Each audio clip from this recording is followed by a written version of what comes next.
200 000, c'est le nombre de personnes présentes à Cannes pendant le festival. Habituellement, la ville ne compte que 74 000 habitants. Pour les cinéphiles, Cannes, c'est le paradis. Imaginez plutôt 83 longs métrages seront projetés cette année en sélection officielle, mais également pendant la quinzaine des réalisateurs et la semaine de la critique. Jean-Yves Boïc est un passionné de cinéma. Originaire de Basemont, il a relié les Yvelines à Cannes en vélo. En général, pour venir à Cannes, on prend le train ou l'avion. Palais des festivals. Jean-Yves Boïc, jeune retraité de 62 ans, est venu en vélo. En 8 jours avec son vélo à assistance électrique et sa remorque, il a parcouru 1200 km. J'ai souffert un peu de pluie simplement les 2 premiers jours, mais ensuite ça s'est relativement très bien déroulé, y compris même le vent dans la vallée du Rhône qui me poussait vers Cannes. Donc en fait j'avais la facilité de pouvoir descendre plus facilement avec des vitesses relativement tranquilles, sans bien forcer et sans forcément mettre en plus l'assistance électrique en fonction. Et si Jean-Yves a fait le déplacement de Basemont à Cannes pendant le festival, c'est bien pour le plaisir d'aller voir des films. Rendez-vous au restaurant, Jean-Yves est entouré de sa femme, Martine, et 2 de leurs amies, Catherine et Angèle. À table, ils débriefent les films qu'ils ont vus et préparent le programme de la journée. Voilà. Belle histoire, hein, super. Belles images. Et cet après-midi, on va voir donc Tabula Rasa, un Indonésien.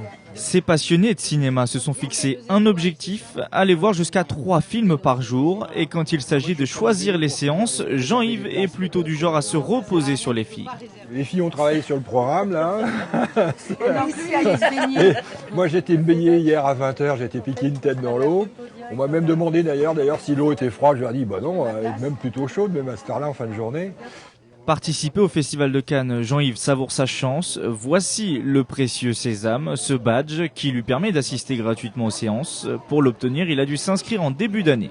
On écrit en fait une lettre de motivation à la direction en fait du Festival de Cannes qui elle en fait va nous permettre d'obtenir. Alors il y a un nombre assez conséquent de sésames qui sont distribués, à savoir 4000 places.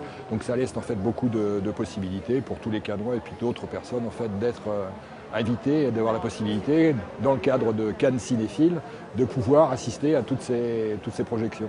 Installé confortablement dans son fauteuil, Jean-Yves est maintenant prêt à être plongé dans une nouvelle aventure.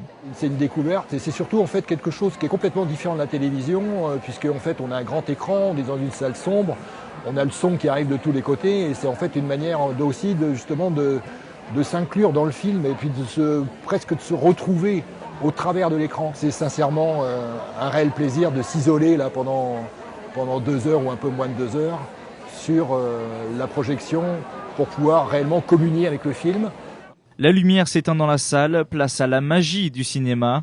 D'ici la fin du festival, Jean-Yves, Martine, Angèle et Catherine espèrent avoir vu jusqu'à 40 films, 40 histoires et autant de souvenirs et d'avis à partager en rentrant.